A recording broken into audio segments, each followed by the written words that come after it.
എല്ലാവർക്കും, എല്ലാ സജ്ജനങ്ങൾക്കും ഗീതാമൃതത്തിലേക്ക് സുസ്വാഗതം. അപ്പൊ നമ്മള് എന്നത്തെയും പോലെ തന്നെ ഗണപതി ഭഗവാനെയും ഭഗവാന്റെ ദ്വാദശാക്ഷര മന്ത്രവും അഷ്ടാക്ഷര മന്ത്രവും ചൊല്ലിക്കൊണ്ട് തുടങ്ങാം. ഓം ഗം ഗണപതയേ നമഃ. ഓം നമോ നാരായണായ. ഓം നമോ ഭഗവതേ വാസുദേവായ. ഓം ശ്രീകൃഷ്ണ പരമാത്മനേ നമഃ.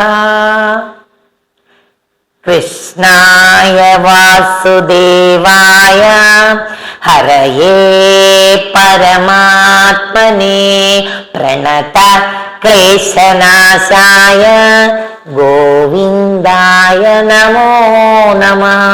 പലതവണ ഞാൻ നിങ്ങൾക്ക് പറഞ്ഞു തന്നിട്ടുണ്ട്, നമ്മുടെ ക്ലേശങ്ങളും ദുരിതങ്ങളും ബുദ്ധിമുട്ടുകളും ഒക്കെ മാറാനായിട്ട് ഭഗവാന്റെ ഈ നാമം ചൊല്ലിയാൽ മതി. ഈ രീതിയോടുകൂടി തന്നെ ചെല്ലുമ്പോഴാണ് നമ്മുടെ മനസ്സിൽ ഭക്തി നിറയുക. ഭഗവാനോടുള്ള എന്താ പറയാ, നമ്മൾ അനിർവചനീയമായ ആ പാദത്തിലുള്ള പാദഭക്തി നമുക്ക് വരണം. ഭഗവാനെ ചെയ്യുന്ന എല്ലാ കർമ്മങ്ങളിലും അങ്ങ് കൂടെ ഉണ്ടാവണേ എന്നുള്ള ഭക്തി. പെട്ടെന്ന് എനിക്ക് ആ ഒരു നാമം ഓർമ്മ വന്നപ്പോ ഞാനത് ചൊല്ലിയെന്നേ ഉള്ളൂ കേട്ടോ.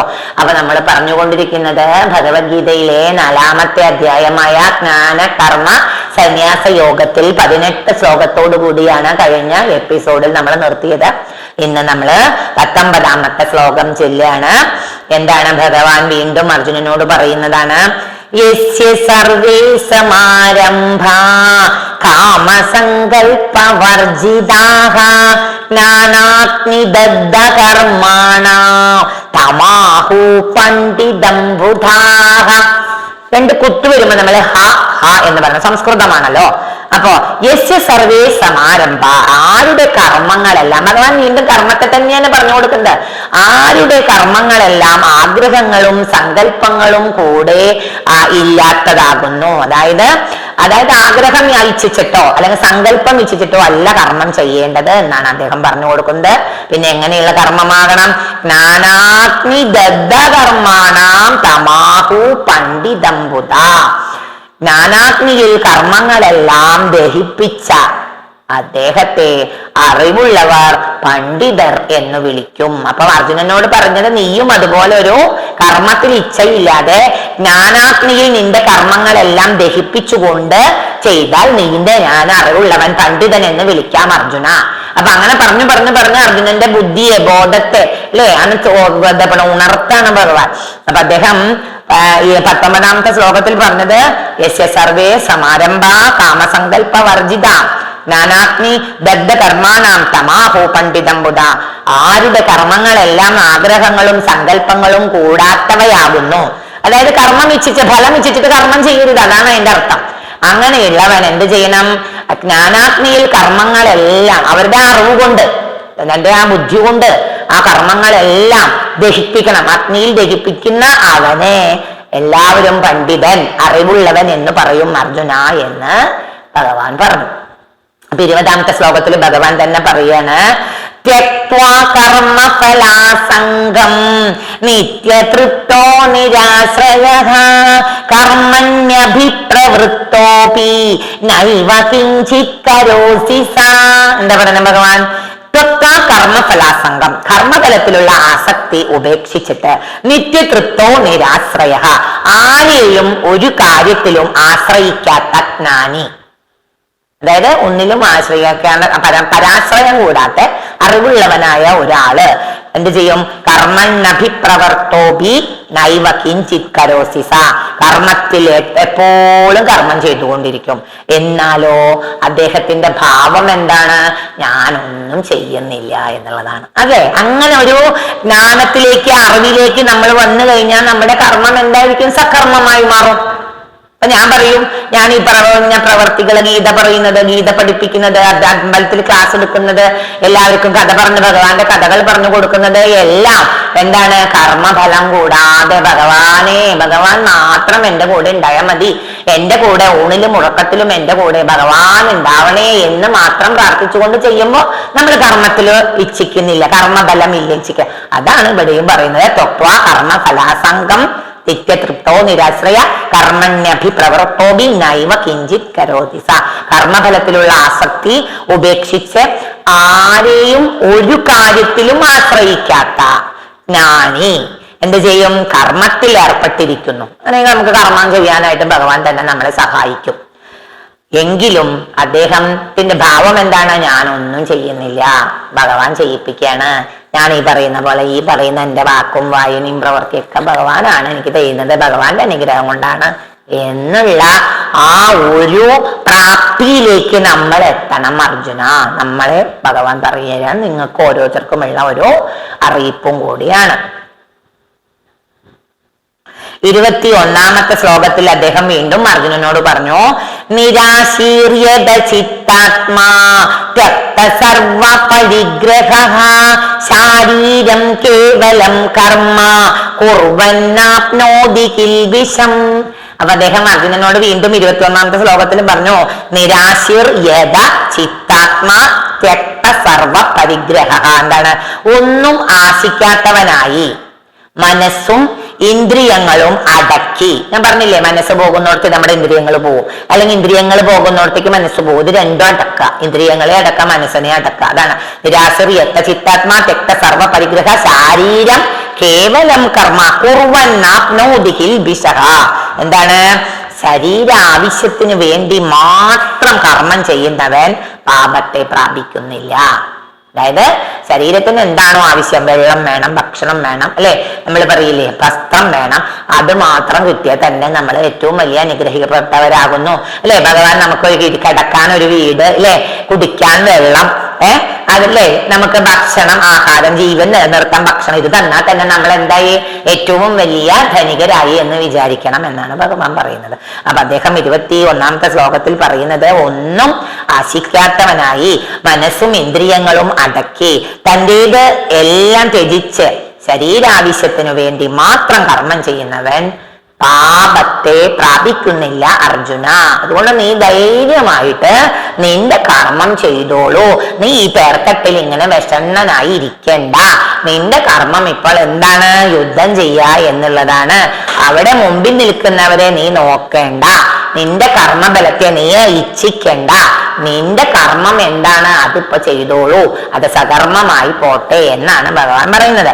അപ്പൊ 22ാമത്തെ ശ്ലോകത്തിൽ ഭഗവാൻ വീണ്ടും പറഞ്ഞു കൊടുത്തു, യദൃച്ഛാലാഭ സന്തുഷ്ടോ ദ്വന്ദ്വാതീതോ വിമത്സരഃ സമസിദ്ധാവസിദ്ധൗ ച കൃത്വാപി ന നിബധ്യതേ.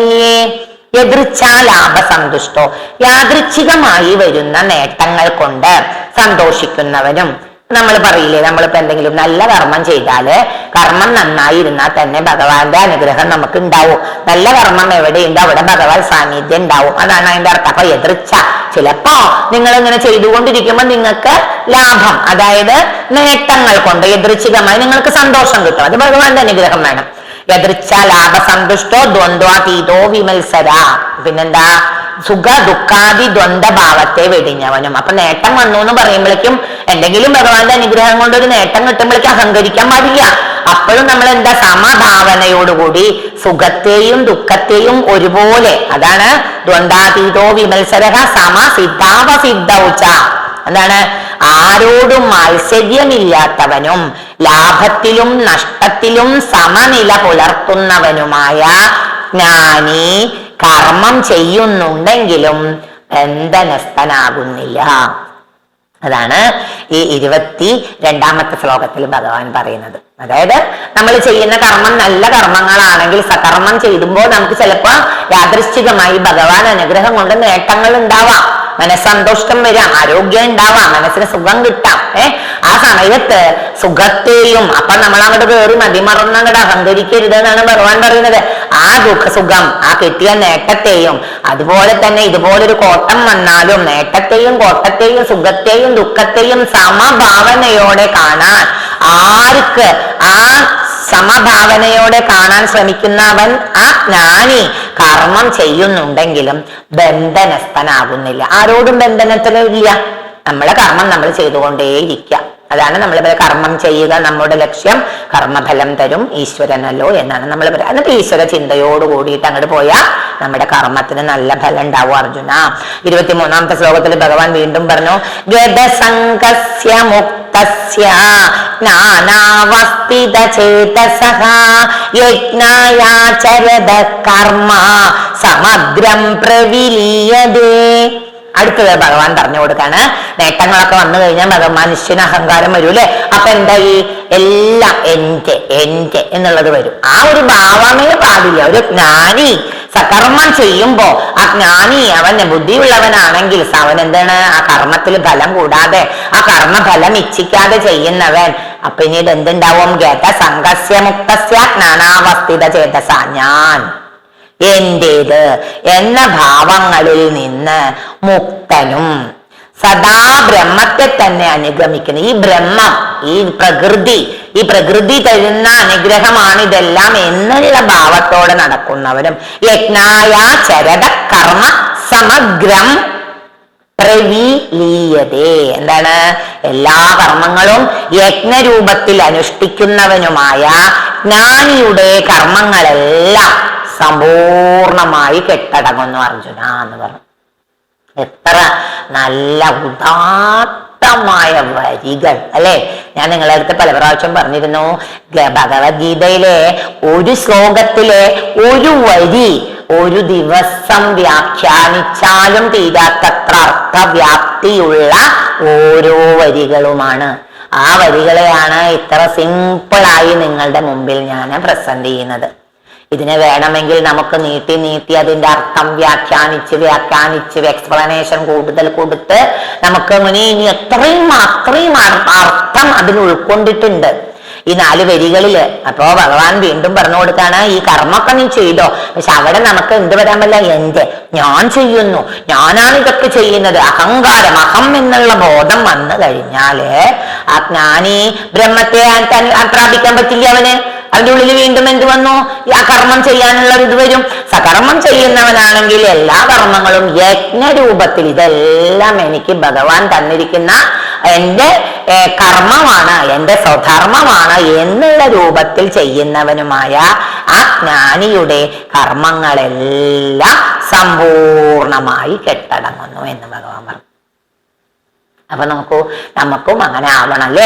നമ്മുടെ കർമ്മങ്ങളെല്ലാം അങ്ങനെ ആയി തീരണം അല്ലേ? ഭഗവാന്റെ അടുത്ത് എന്നും ഞാൻ പറയുന്ന കാര്യങ്ങളാണ്. ഭഗവാനെ, ശാരീരികവും മാനസികവുമായ ആരോഗ്യം തരണേ ഗുരുവായൂരപ്പ, എന്നാലേ എനിക്ക് ഇങ്ങനെയുള്ള കഥകൾ പറഞ്ഞു കൊടുക്കാനും ക്ലാസ് എടുക്കാൻ പോവാനും നാരായണീയം വായിക്കാനും. അപ്പൊ നിങ്ങളടുത്ത് ഞാൻ പറഞ്ഞിരുന്നു, നമ്മുടെ വിഷുവേല നമ്മൾ ഗംഭീരമായി ആഘോഷിച്ചു ഇവിടെ. അതിനുശേഷം 7 ദിവസം ഭഗവതിയുടെ നട അടച്ചിരുന്നു. 7ാം പൂജയ്ക്കാണ് ആധ്യാത്മിക ക്ലാസ്സിലെയും ഭഗവത്ഗീത കുട്ടികളുടെയും പരിപാടികൾ ഗംഭീരമായി നടന്നു.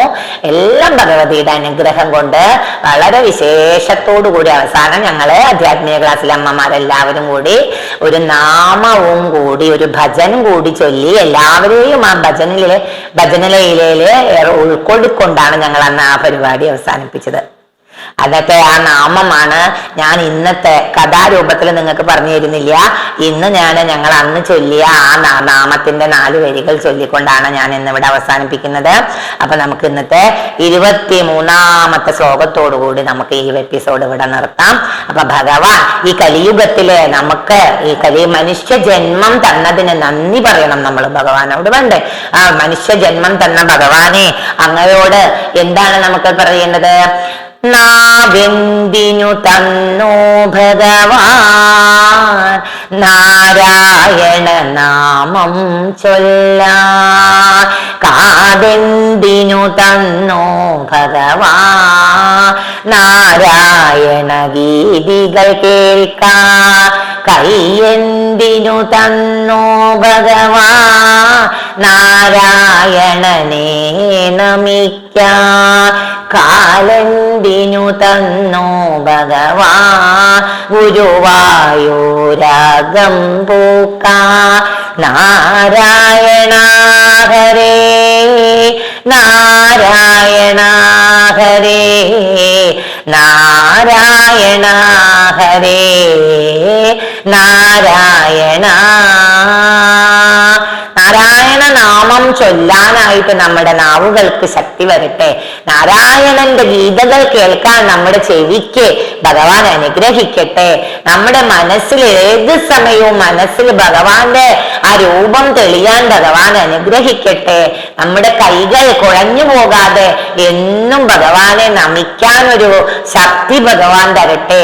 കാലുകൾ കുഴഞ്ഞു പോവാതെ ഭഗവാന്റെ അടുത്തേക്ക് അമ്പലങ്ങൾ സന്ദർശിക്കാനായിട്ട് കാലുകൾക്ക് ശക്തി തരട്ടെ എന്ന് ഈ വൈശാഖ മാസത്തിൽ പറയാൻ പറ്റിയല്ലോ. നമ്മുടെ ഈ ഗീത മുഴുവനും വൈശാഖ മാസത്തിലാണ് ഇത്തവണത്തെ ഗീതകൾ മുഴുവൻ നടത്തുന്നത്.